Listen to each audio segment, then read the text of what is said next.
Well, we're already in session. Do we have any public participation this evening? None? Okay, then we'll get on to the, declarations of conflict of interest or disqualification. Any noted? No response. How about Mayor? Any conflict of interest or disqualification? None for myself. Okay. Is Councilmember Bublak up also? Yes. And that's a negative response? No, I'm here, and he already responded for me. Yes, I have no conflict. Okay, great. Thanks. Okay, then let's move ahead with our workshop. And I believe I'll call on Marie Lorenzi, unless City Manager, you have a few comments to make first. Thank you, Mayor, Vice Mayor, and Council. This afternoon, staff will review with you the proposed fiscal year 2017-18, 2018-19 non-general fund budget, seeking your feedback to fine-tune the final budget documents. Today, you are asked to provide feedback and direction to staff so that the final budget document can be prepared for your consideration and recommended adoption during the June 13th council meeting. The non-general fund budget is generally a compilation of enterprise funds that specifically facilitate programs and services funded through fees, service charges, and assessments that may only be utilized for the specific service or program area in which it is charged. Fees, services, and charges and or assessments collected to facilitate the services and programs are based on actual costs to provide the services and programs and are routinely audited and established through nexus studies. Unlike the general fund, the non-general fund has very little discretion in how the funding is expended. More importantly, services provided through non-general fund budgets may not be interrupted, reduced, or terminated without a correlating adjustment to the associated fee. Each of you received the 165-page non-general fund-based budget in your binders before you this evening, in addition to a 4-page spreadsheet identifying requests for augmentations, organized as follows. And this is very similar to what your general fund budget was, the manner that your general fund budget was organized. The spreadsheet is organized in 4 columns: maintain service levels, risk management, equipment funding shortfalls, 17-18 growth, and 18-19 growth. Keep in mind that this is the non-general fund budget, and so you'll see very little areas of unfunded equipment issues. Overall, I am recommending that City Council approve all augmentations under the fiscal year 17-18 maintain service levels column. That is the first column. Those augmentations are required to maintain the current services in our non-general fund service areas, which include wastewater, stormwater, your potable water, and many of the other service areas that you will hear tonight. If it pleases the council, I'd like department directors to quickly answer any questions that council may have about the base budget or augmentations, which, as I stated, I am recommending for approval, so that we can move on to the non-general fund budget managed by development services. So just for clarity, I think that the augmentations outlined in the first column, organized under each of the service areas, are fairly self-explanatory, but the department directors are prepared to go into greater detail regarding those augmentations. When we do get to engineering services, or I'm sorry, development services, I would like to make a few more comments before Director Pitcock goes into detail. We have several budget programs in that area that do reflect a deficit balance.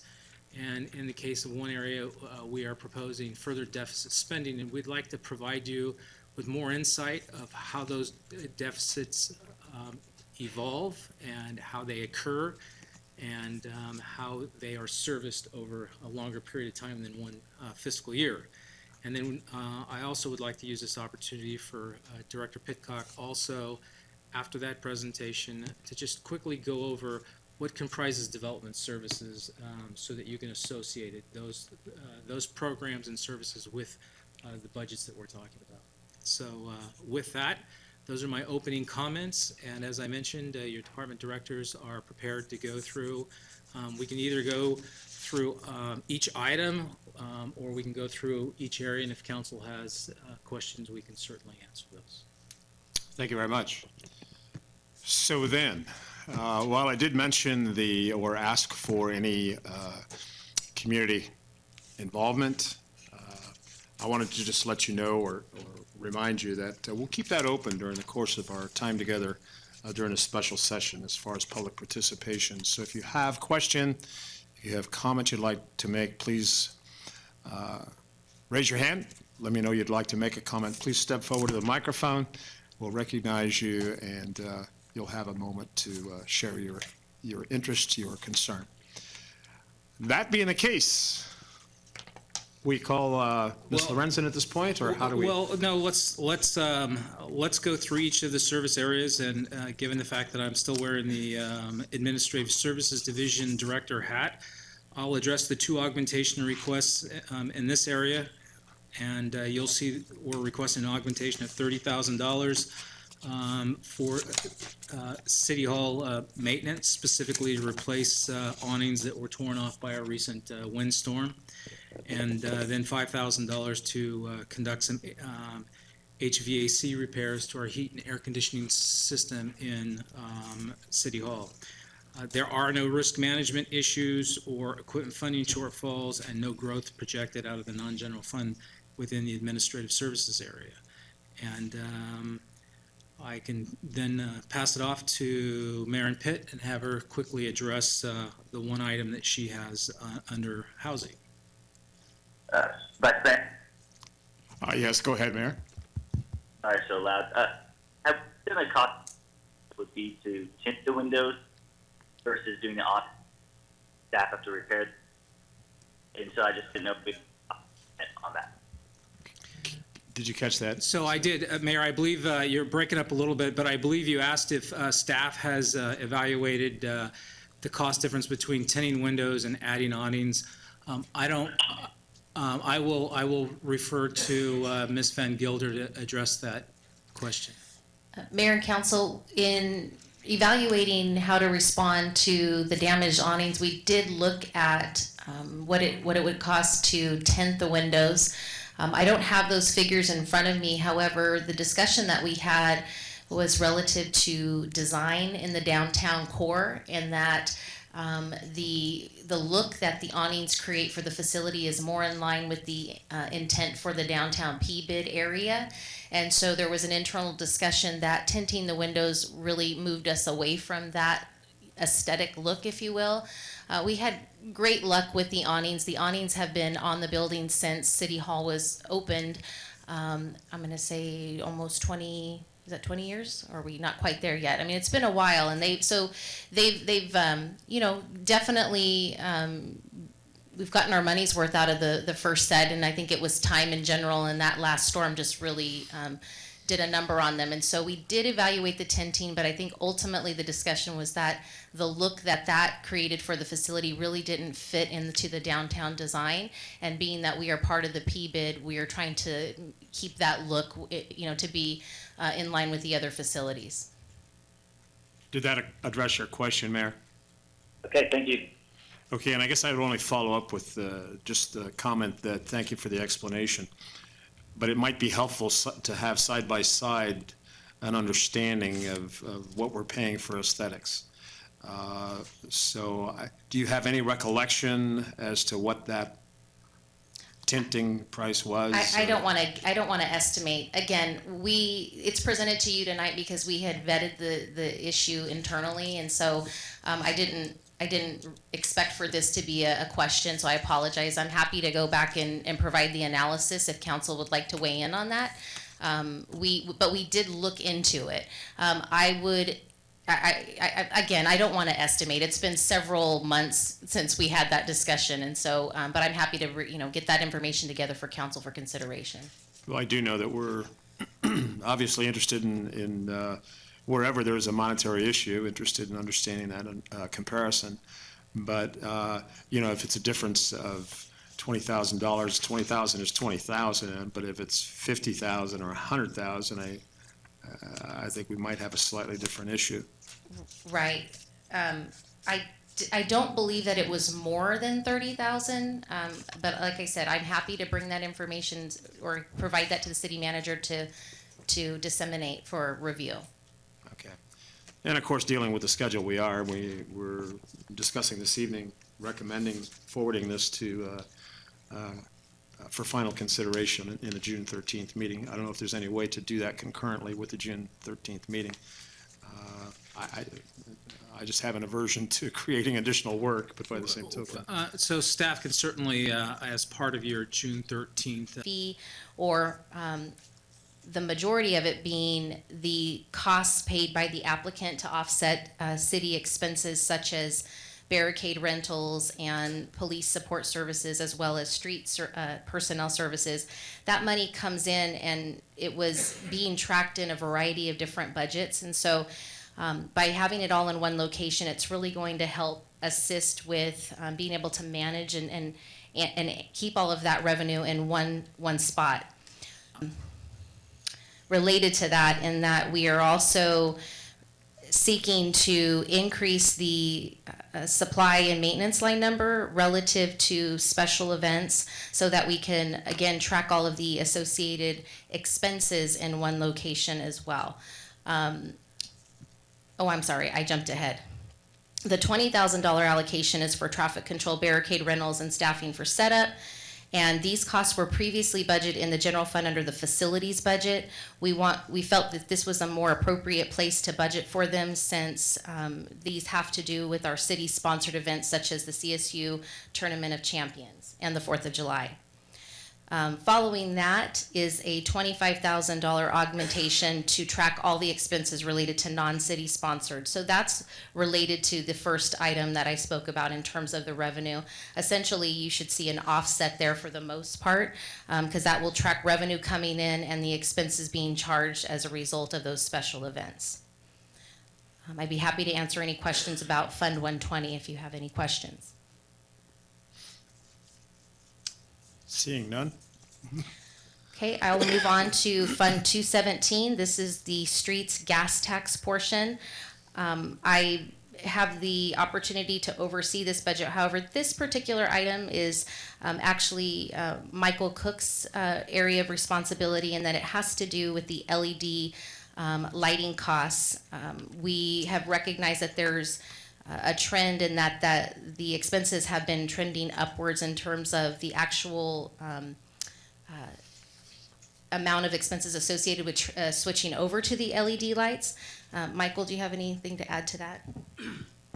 There's some capital increases in terms of replacing our existing HPS lights, high pressure sodium lights with LED, but over time it does reduce our electrical costs. So there's a payback of about 24 months on those lamps that last 8 to 10 years. So it is an upfront investment, but it does reduce our operations costs over time.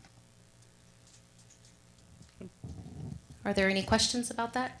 I think I would just have one comment on that. Mr. Cook and I have had several discussions about LED lighting and the old type lighting bulbs and fixtures.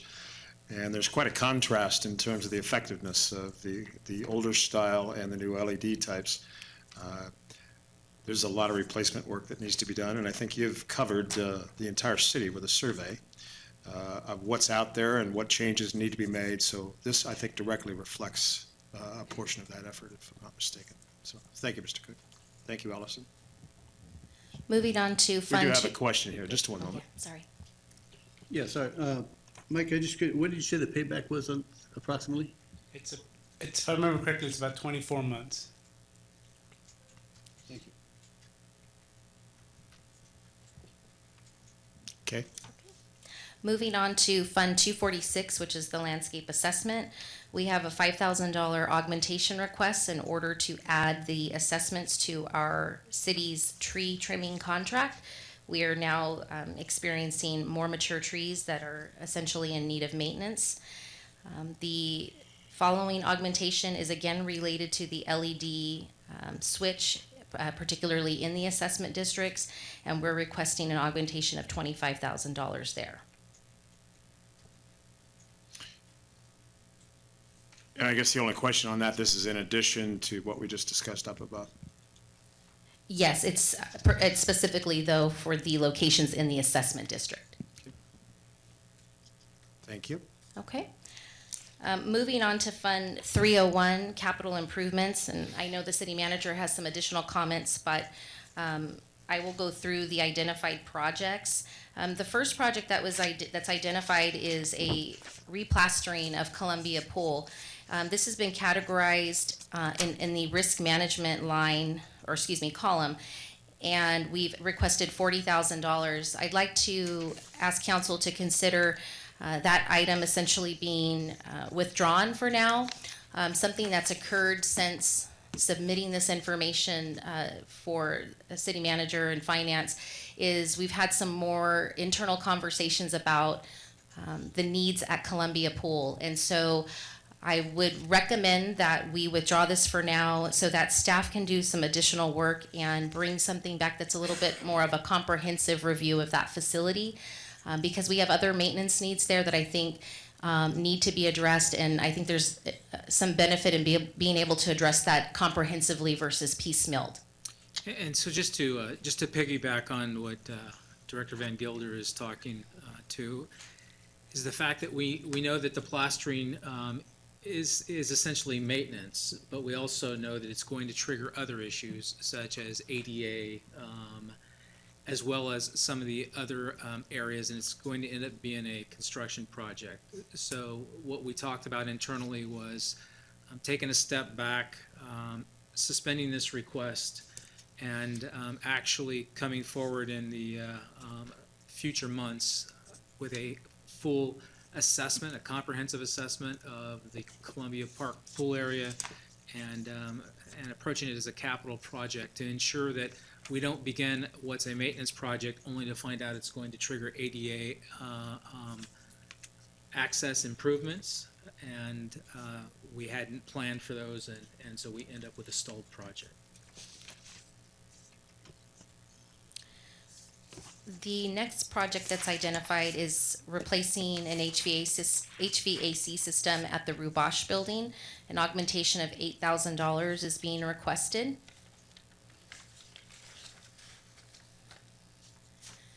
Following that, we've identified the need to replace a section of the flat roof at the senior center. That's been categorized in the risk management section and has been estimated at $28,000. We also have a request to replace our Summer Fair Park play equipment. The structure is currently 22 years old and is obsolete. So we are requesting a $40,000 augmentation in order to bring that up to standard in terms of being able to replace equipment. The equipment itself is safe. We have no concerns about that. Our challenge is that this is one of the old systems that was built with a square post construction. We now have a round post construction, and so the components that we can get nowadays interface with a round pole construction. Unfortunately, you can't get components any longer that interface with a square post. So we've kind of just kept our fingers crossed for a while that we wouldn't lose any of our key components, but we've obviously things that have a health and safety issue, we try to prioritize those first over other things. Thank you. Any others? Okay. Did you want to make some comments at this point, Manager? Was this, or is this time for Mr. Cook? So let's move on to Mr. Cook in the water quality control area. Thank you, Mayor and Council. So 410 Water Quality Control Fund, the first three requests are opportunities for employee advancement, succession planning, and employee development as we deal with an aging workforce and allowing for development of the staff. An increase in overtime. We found that last year with the storms we had to put a lot more overtime than previously planned. Hopefully we won't have another wet winter quite as bad, but we're just planning ahead. The next two are data management systems. We have a work order system that's entirely electronic, so we don't do any operations or preventive maintenance work without a work order. And this will give us the opportunity to expand that system to do more electronic work orders in the field, including allowing the viewing of sewer lines that we've previously televised in the field without having to go back to the office. If we have a problem with the sewer line, we can pull up the tablet play a video of that particular sewer line and see what problems we've had there in the past. So it's improving efficiency. And the data management will be used in our laboratory. Most laboratories now are going to an electronic form of data transfer with the state and also between our contract labs, so that'll increase efficiency too. The MPDS permit studies, we have an MPDS permit that's good for 5 years. As part of that, the state requires a number of special studies in various years. And as you can see in 17, 18, and 18, 19, we have a number of special studies we need to complete to remain compliant with that permit. Under special services, we're looking at doing a water resources plan to find ways to increase the amount of stormwater recapture and infiltration we can do to improve groundwater conditions, and also increase the amount of recycled water we can provide. And also look at a sewer rate study. We haven't adjusted sewer rates for a number of years, and I don't foresee the need immediately to make any adjustments, but it's time to at least analyze that and forecast that, and so the sewer rate study is the correct method to do that. The next one, the CalARP, is a state mandate where we handle chlorine. We have to do a risk management plan, and every 2 to 3 years we have to update that plan and do an audit. The large ticket item is the $350,000 for sewer trunk line cleaning. Our large sewer trunk lines that are probably within a mile of the wastewater treatment facility are probably 72 inches in diameter and are starting to fill with debris over time. As the water moves slowly, it settles out the solids, and it's beginning to reduce the capacity of those lines. Also, when we get large storms that infiltrate the sewer system, our wastewater treatment plant gets inundated with debris. So what we're trying to do is clean that debris out in the trunk line so it doesn't end up at the wastewater treatment plant and wipe out our primary treatment system. More chlorine costs have gone up, so that's reflected in the budget. Some additional training. Again, overtime as part of storm, and some additional education outreach related to sewer systems overflows, fat soils and grease, that type of thing. So that's Fund 410. Again, those are, I know it's expensive, it's $500,000 worth of requests. It's about a $19 million budget. However, our budget's actually less than it is last year. With some projects we're not doing anymore, they get zeroed out, and these are new projects we're looking to put in. So Just for clarity's sake, the one item that you mentioned, the update CalARP RMP and compliance audit, you followed that descriptive with the term risk management. Should that dollar value be moved one column over, or is it a risk management issue? It's a risk management issue, but it's not really optional. It's something we have to do. Okay. So we're not talking mitigation, we're talking that hard requirement. correct. Okay. Thank you. It's a state requirement. So Fund 420 is the Water Enterprise Fund. The first one, again, $100,000 is a large ticket item, but basically the state passed in 2014 the Sustainable Groundwater Management Act that we have to comply with. We're working with our regional partners on that. We'll start preparing a groundwater sustainability plan, and these are the costs associated with that work. So again, another unfunded state mandate. And the next one, the same thing, additional sampling and what is the word I'm after? Analysis of unregulated contaminants. So every 4 years we have to analyze for new contaminants in our drinking water system, and that's the cost of that. Again, an increase in supplies costs, some replacement, some outdated lab equipment. Our water quality control lab is about 40 years old. It's built in the 70s, and we're constantly replacing outdated equipment.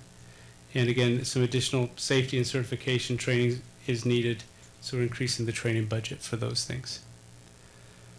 Happy to answer any questions. Any questions? Mayor, Councilmember Bublak, any questions? Thank you. Development Services.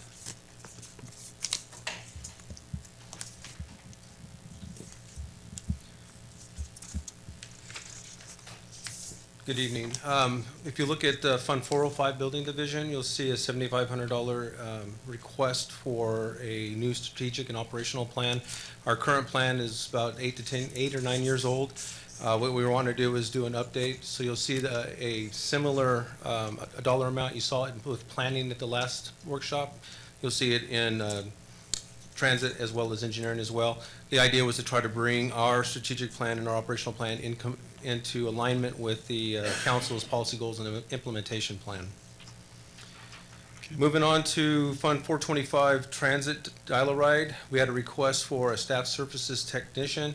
This is a clerical request, as we don't have any clerical in transit, so as we're really trying to bring our transit up to the needs of the community, we're finding that we're spending a lot of time with our staff doing clerical needs instead of having someone that's trained to do that type of activity.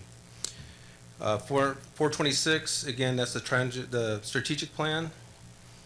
502, the associate, the assistant, and the assistant engineer positions were a request in the fact that we have a large list of capital projects and a large list of grants that are going to be coming up in the next few years, and we wanted to get in front of getting these things dealt with. We needed additional staff to meet those obligations. Without these, we'll do more contracting out, and we'll have more outside contracting do the design and then possibly project management.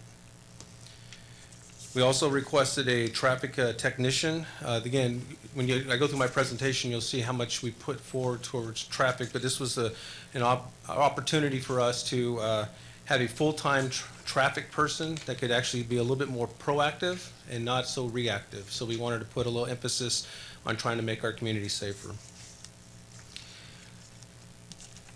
On the next page, staff service assistant, again, it's additional needs on the clerical side. With the addition of the additional Measure L staff, we're going to have more needs in this area. And then we had a part-time request, again, to help with the clerical duties. A lot of that with maintaining our records. Moving down to computer software maintenance, we requested 2 additional AutoCAD licenses. This is for our new Measure L staffing as they begin their designs and the ongoing annual maintenance to our roadway system. Office equipment and furniture, again, this was furniture that we were requesting just to have a line item in case we needed additional furniture for our Measure L staffing. And then we asked for an increase in training. Training in this area as well as all areas of development services, but in engineering in particular, we've been postponing a lot of training since the downturn of the economy. So we were requesting to bring that up and try to get everyone back up to speed on training. The $10,000 that's recommended here was recommended as we were bringing on additional Measure L staff to try to get them trained to bring them up to speed. So, but the rest of it was not recommended. Okay. You have to answer any questions you may have. Questions, comments? Absent that, city manager? So just in conclusion, as we finish reviewing the spreadsheets, these are augmentations that will augment the 160-page base budget that's before you. I'm recommending approval of all fiscal year 17-18 augmentation requests under the maintained service levels. That's consistent with what we did with the general fund budget, and I would recommend that council consider bringing back the non-general fund budget, just as we have proposed with the general fund budget after labor negotiations have been concluded. Like the general fund, the non-general fund will bear the burden of any salary or benefit increases, compensable salary or benefit increases, and will be expensed against those budgets in the non-general fund budget wherein staff salaries and benefits are increased that are assigned to this area. So certainly we have the revenue within our current fee schedule to cover all of the augmentation requests under the maintained service levels, but I would not recommend moving further to the right in the additional columns until after labor negotiations. And I'm prepared to answer any questions about the spreadsheet, and if you have none, we can move on to the second portion of the presentation. Any questions, comments? From afar? Mayor? Anybody? Okay. Proceed, city manager. Great, so as I mentioned in my opening comments, Development Services has many funds assigned to it, and as you flip through your base budget, I'm sure you noted that there are several of those program accounts that show deficits, and some of them are significant deficits. And so I wanted to make sure, one, that we spotlighted those for council tonight, and then two, that we provide you with a little bit of deeper information relative to why we would adopt deficit budgets of that size. And so I've asked Ms. Lorenzi, one of our senior accountants, to go through Fund 215, 216, 305, 309, and then we'll take any questions on that. And then 502, we want to just really kind of separate that out from the rest of them because they're somewhat different. And so Ms. Lorenzi will refer you to the page that she's speaking to on these funds and provide an explanation of why they're in the deficit. Thank you, City Manager. Good evening, Mayor, Vice Mayor, and Council. Fund 215, we're on page 128. And this is the fund that we use to account for projects that are federally funded. They're your street improvement projects. About 85 to 90% of their funding comes from the federal Department of Transportation via Caltrans. You'll notice that this fund is projected to run a deficit. It typically runs a deficit, and that's because the money comes in after we do the expenses. All Caltrans projects, we receive the money after we expend the money. Sometimes it's up to 6 to 9 months after we expend the money. So it's very typical for this fund to run a deficit. We do track the projects within this fund on a project-by-project basis. You'll notice a number of times when we either bring the award of bid or the notice of completion to you, we have the funding information, not only the federal portion, but the local match. That's to make sure that we're tracking the project expenses and have identified the funding to make the project whole once it gets to the end. The next fund is Fund 216. It's page 130 is the end of it, so it's page 129 and 130. This is the streets portion of the LTF money. As you may recall, local transportation funds are primarily used for transit activities in funds 425 and 426. What isn't used by the transit operators is then reallocated to the jurisdictions within Stanislaus County to be used for street maintenance. The challenge that we're having with this, and we've had this discussion a number of years now, is that as StanCog gets better at estimating the sales tax revenue, the transit operators get better at identifying and using that sales tax revenue for their transit operations, which means there's less and less left for street maintenance activities. In prior years, we were getting anywhere from $300,000 to $500,000 of what they call supplemental revenues, which is when they get to the end of the year, they know what the actual number is. If it's higher than they're projected, it comes back to the local jurisdictions as a supplemental. We are just doing the streets claim for this year. We're getting less than $100,000, and if I remember right, it's more like $50,000 of supplemental revenue. So that's how much it's declining, and it's an indication of how much better StanCog is getting at estimating that revenue at the transit time of year. As you'll see in this fund, it funds a number of activities, including the electrical costs for the non-assessment district streetlights, as well as signal maintenance activities. We're projecting a deficit of about $110,000 at the end of 17-18. That number, depending on what the supplemental is for the year, could be less. If not, we'll have to identify how we're going to fund the deficit. Fund 305 is the next one I'd like to point you to, and we are on page 139. If you remember right, Fund 305 is your capital facilities fees. There's a number of different segments of this. The one I'd like to talk about is the police portion. On the bottom of page 139, at the end of 17-18, the police portion is identified to be in a negative about $778,000. The negative arose during the construction of the current public safety facility. There's enough funds in the administrative portion of this fund to cover the deficit. The deficit will be retired as development occurs and development impact fees come in. If you recall, when we were doing this project, it's been oversized for the future, and so it's appropriate for those future development impact fees to help retire this debt. Then moving on to Fund 309 on page 151. That's the East Tuolumne Master Plan Fund. Currently, this fund has about $153,000 deficit. That represents the expenses incurred in getting the master plan complete so the project can be approved and move forward. This debt will be retired as the master plan develops. And finally, we want to talk about Fund 502. And as Marie pulls up the information, I think she's going to put it on the overhead for you. The reason we really wanted to focus our last 15 minutes of the workshop on Fund 502 is because I think you're all, for the most part, you're all very well aware that in this area, each year you have seen a deficit spending budget. But what I'm not confident of is this city council has ever been provided the total outstanding debt in this program account. So we know that each year, on a year-to-year basis, you see the budget for 502. What I'm not sure that you've seen is the historical amassed deficit in this budget, and it's bumping over, it's nearly $1.5 million.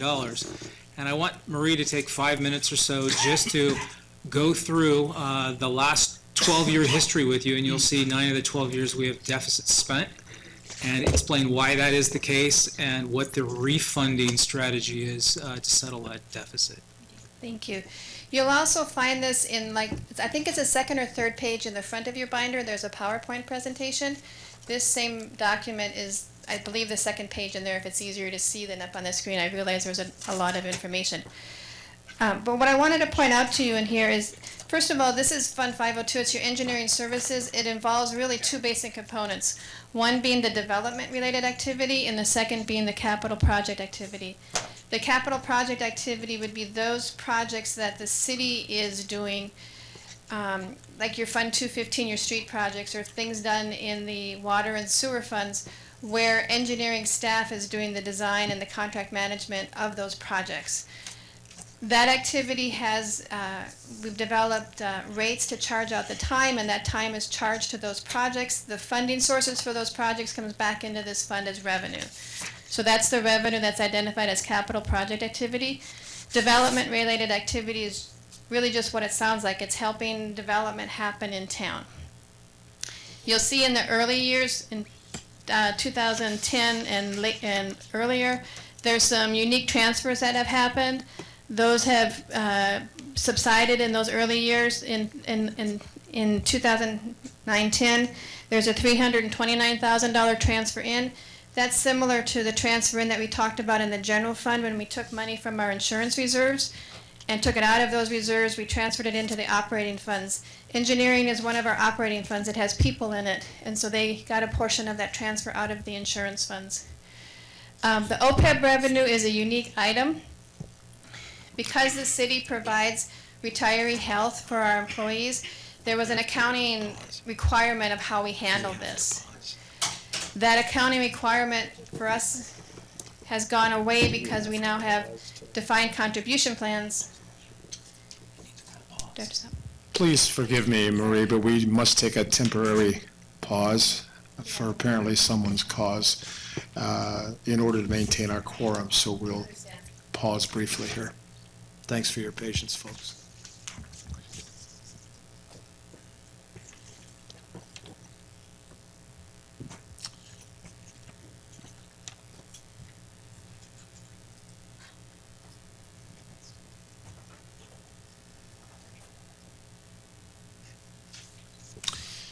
Rather than keeping everybody in suspense, why don't we just take, can we take a 2-minute break, 3-minute break? Why don't we do that? We'll reconvene here in about 3 minutes.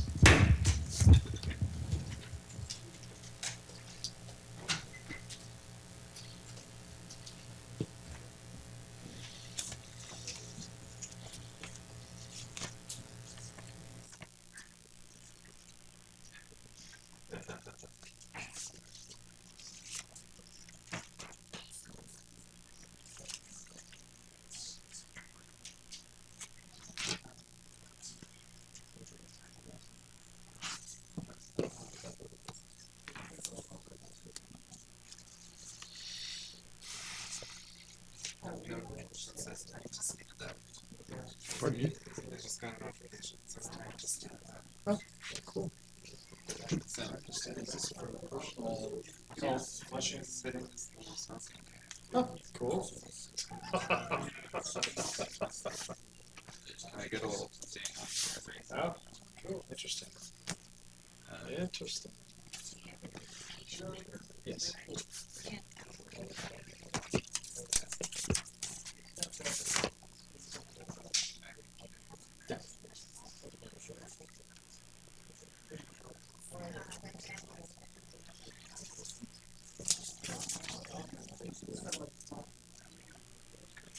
So you got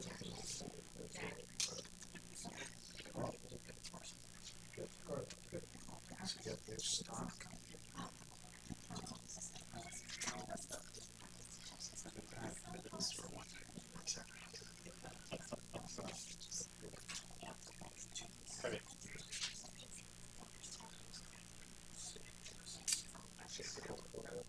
Yeah, let's do that.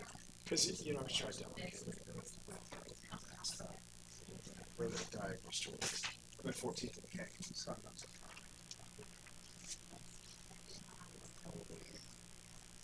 5, 6 months.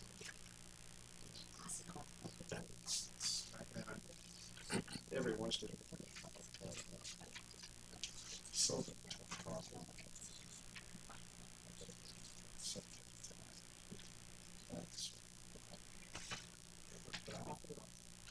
I'm in town. Morning? Yeah. No, what's this?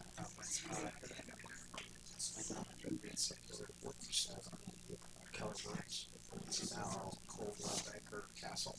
And Castle on J Street. Building sold a month and a half ago, something like that. So we're there temporarily, but it's a temporary time. We're gonna need a space for about 5. Not immediately, but to grow. So, they do, and what we need to do right now is evaluate whether or not they're sufficient. If we got to the point, yeah, but it is a breakfast. I know that's 30. That's his healing. Okay.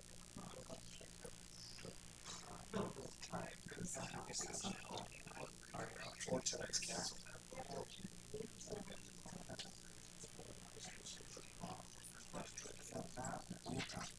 Did you talk to Marie? She's up on that. So all we have.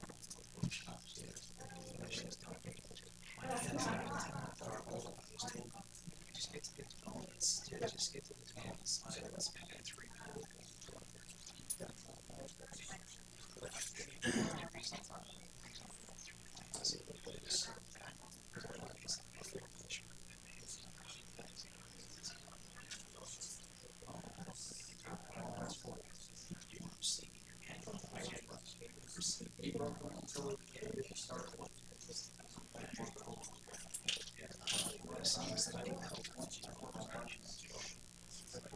Well, I think the reality is, you know, we've always talked around it.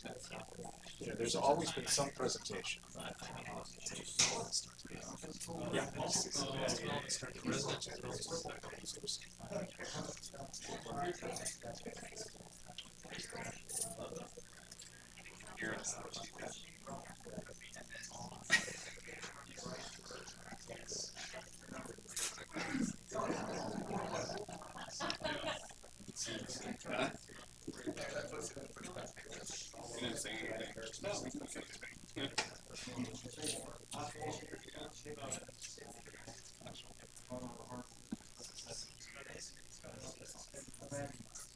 I should probably give an update.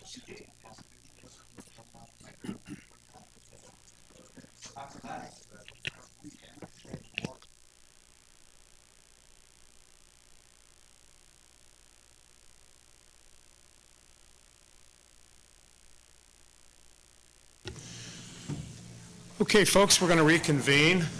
I'm going to ask Ms. Lorenzi to continue her presentation. Go ahead, Marie. Okay, if we want to come down to this line right here that shows the net results of operations for each of the year's revenues over expenditures, if there's a bracket around the number, it's a negative. If there's not a bracket around the number, it's a positive. As you can see, for 3 out of the last 12 years, the fund has ended up in a positive. The rest of the years, they've ended up in a negative. Part of the reason for that is that the engineering folks, the development impact, or the development services that they provide, is doing work now for development later.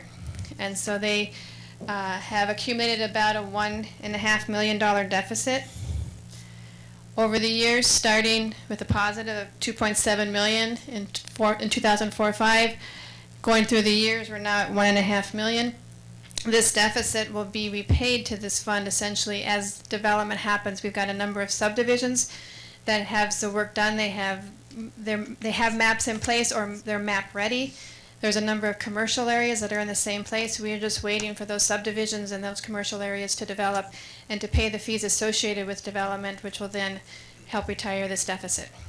I know that's really quick, and I'd be happy to answer any questions. Are there any questions or comments to that?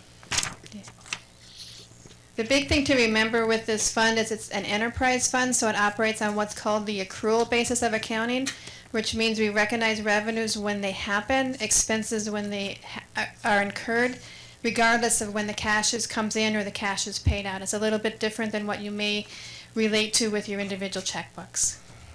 So. Okay. Just additionally, any comments, questions? Public comments, questions? Okay, City Manager? Mayor, Vice Mayor, council members, if you'll indulge us, we have about 4 minutes left. Mr. Pitcock is going to shorten his presentation and really focus on the development area of development services, but I do want him to quickly go over with you,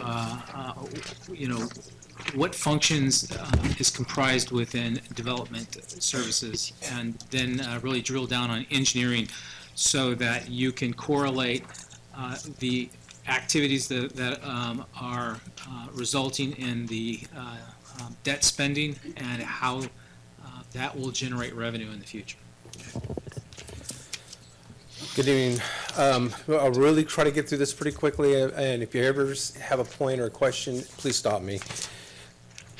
So as the city manager stated, there's 4 key core functions engineering does. One is capital projects, one is transit, traffic, and development. For your information, capital projects, as Marie stated, is those things are you see in construction. So we do the design, we do the inspection, and we actually build these facilities. So these are like your roads, these are pipelines and so forth that you see in construction. I'm going to gloss through a lot of this really quickly because we're out of time here. But this area is about 8.5 or 8.8 staff people that are working on this. And because the funding does come from grants, it does come from enterprises funds. As we charge out, we allocate our time to it. This area is fully funded. So we do get our money back in this area as we do the work.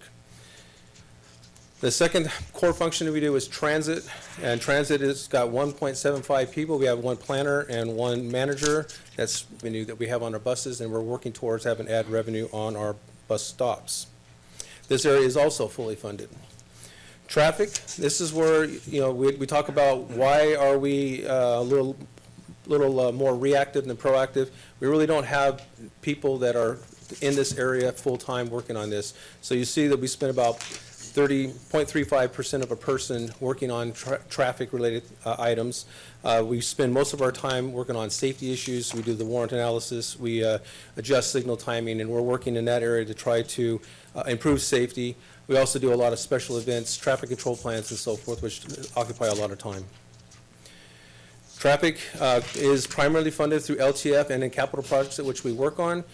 This area is fully funded from an engineering perspective, but as Marie talked about on the LTF Fund 216, as the transit operators are using more and more of these funds, it is leaving less and less that comes to the city for other purposes, which is going to put that fund in jeopardy. So that's what we wanted to make sure we drove home tonight. And the last core function that we work on is in the development side. Much of what we do on development side is about customer service, is about building a reputation with the community, developers, builders, and so forth. So what we're trying to do is be customer friendly. We're trying to help people facilitate their development. So we spend a lot of activities doing, pre-development meetings. We're meeting, we're talking about things ahead of time, trying to get them on the right path to success. We're also, on the larger projects, we do what we call weekly construction progress meetings, and we'll actually meet with Tenpin's an example of that. They come in weekly, and we meet with them to help them through not only their engineering activities, we help them through their planning and their building activities. So whether it's signs or construction, we work with them. But there's a myriad of things that we do, all the way down to we'll do all the permitting, the grading permits, the encroachment permits. We review all the maps, parcel maps, subdivision maps. We do lot line adjustments and so forth. And then another area that we seem to be spending a lot of time in is right-of-way acquisition. We spend a lot of time trying to improve the walkability of this community, so we're trying to install a lot of curbs, gutters, and sidewalks, as well as bicycle lanes. Again, these are additional areas that we are currently do work in. So again, we're constantly working with developers. We're giving fee estimates. We're calculating, doing everything we can to help them. We do fee deferral agreements and so forth. Again, we're trying to impress upon them that this is a good community, that we want them here and we want them to be successful. This area is all done with 4.5 staff. So it's not a lot of people in this area, but it's a lot of very fine work done by these individuals. So funding for these activities, currently what we're seeing is that we do charge for our maps and our permits, but as stated by Marie, we wait for development to occur to actually recover a lot of these costs. And we have about 400 to 500 single-family dwellings that we call paper lots, meaning they've been through the approval process, but they've never recorded a map. Therefore, they can't do a building permit. So until that activity occurs, we don't get the money to come up to basically pay for those services we provided to date.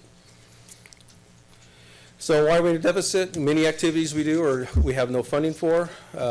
While I talk a little bit about the economy is better, but it is still sluggish, especially in the. Some of you were here about 4 years ago when we took building fees and brought them before you to talk about what we need to do to right size the fees associated with building, and that has been very successful and has helped building come out of the deficit and into basically balancing.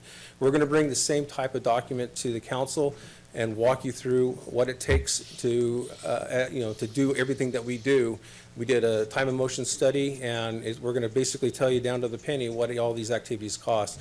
And what we're going to be looking from the council is some policy decisions on what we charge, and then if there is a desire not to charge full freight, then we need to figure out a way to accommodate the difference. So I'd be happy to answer any questions you may have on the development side, on engineering as a whole.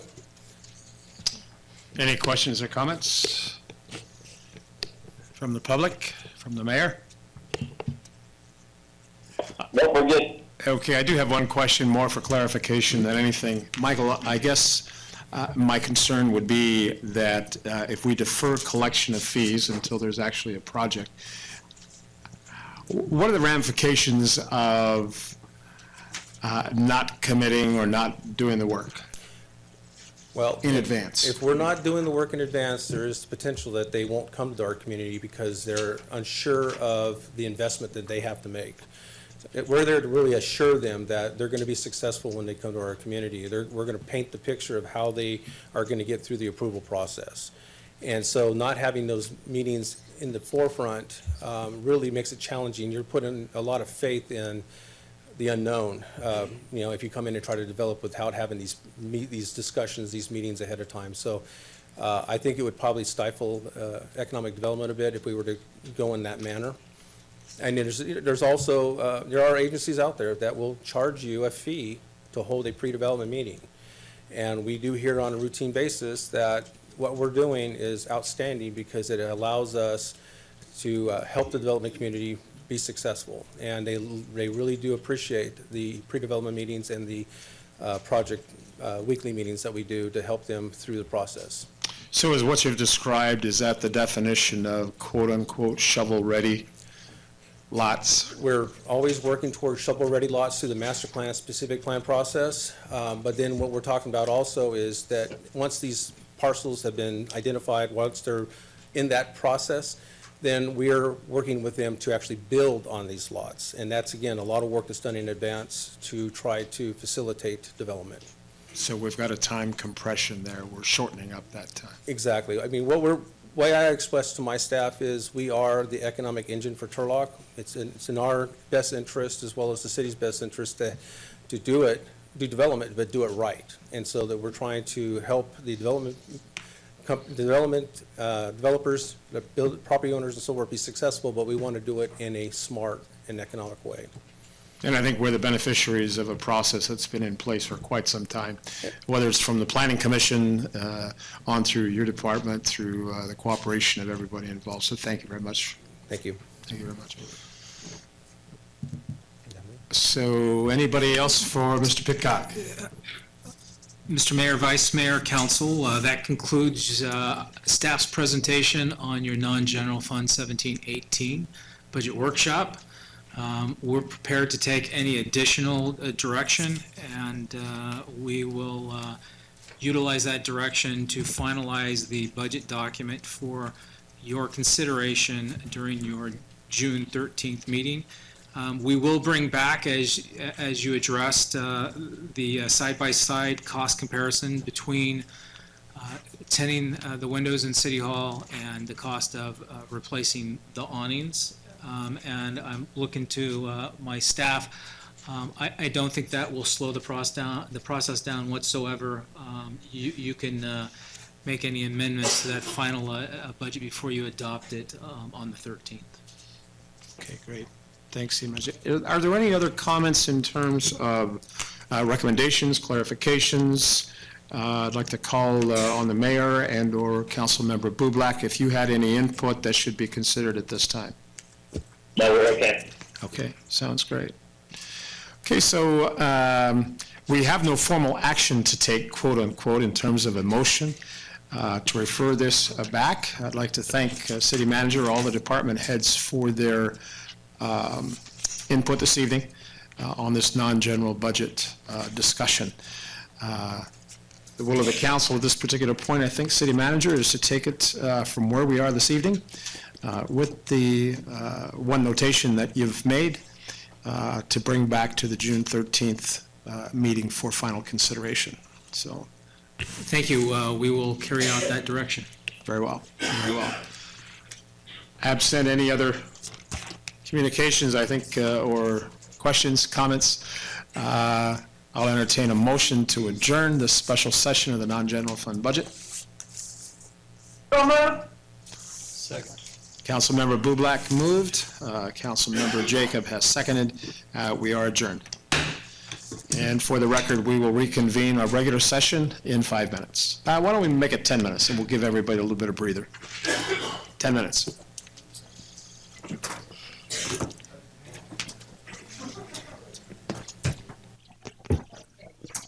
Okay, are you in position?